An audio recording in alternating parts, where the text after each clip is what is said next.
আসসালামু আলাইকুম ওয়া রাহমাতুল্লাহি ওয়া বারাকাতুহু। প্রিয় দর্শক মণ্ডলী, কোথায় তোমায় যেন দেখেছি না, এখানে 8 নম্বর কাছারিকুয়ালিপাড়া ইউনিয়নের 6 নম্বর ওয়ার্ডের মোহনপুর পূর্বপাড়া জহুরুলের চা স্টলে আমরা কজন মিলে চা চক্রে ব্যস্ত। শীতের সকালে আধো আধো শীতে এক চুমুক চা যেন সবার মনে গরমের তৃপ্তি এনে দেয়। আমরা আফজাল হোসেন, চা খাইতে কেমন লাগছে? চা খুব ভালো, খুব ভালো। জহুরুলের চা খুব ভালো না? ভালো।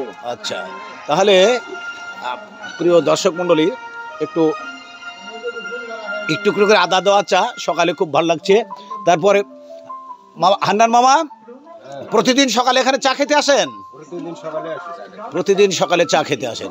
আমরা কয়েকজনে মিলে এই জহুরুলের চা স্টলে চা খাচ্ছি খুব মধুর মধুর পরিবেশে।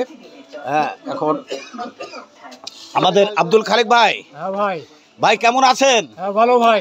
কৃষিকাজ কিরকম চলছে? আবাদ ফসল প্রথম শুরু, এখন শুরু হচ্ছে না? হ্যাঁ শুরু। তাহলে প্রতিদিন সকালে এলাকার কৃষক গৃহস্থ যা আছে সবাই এখানে চা খেতে আসে নাকি? প্রতিদিন এখানে চা খেতে আসে। জহুরুলের চা খুব ভালো। জহুরুলের চা খুব ভালো। ও ফাইন। দেখা যাচ্ছে চায়ের ভিতরে আদা, কত কি মশলা দিয়ে আছে। বাহ, আলহামদুলিল্লাহ। চাগুলো খেতে আমরা খুব আনন্দ পাচ্ছি।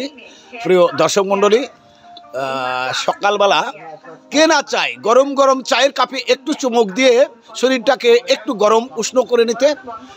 প্রিয় দর্শক মণ্ডলী, আমাদের আত্মীয় স্বজন বন্ধু বান্ধব যারা আছেন সবাইকে এবং প্রত্যেকটা দর্শককে সকালের চায়ের দাওয়াত দিয়ে শেষ করছি আমি এমডি আব্দুল হামিদ। শুভ সকাল। আসসালামু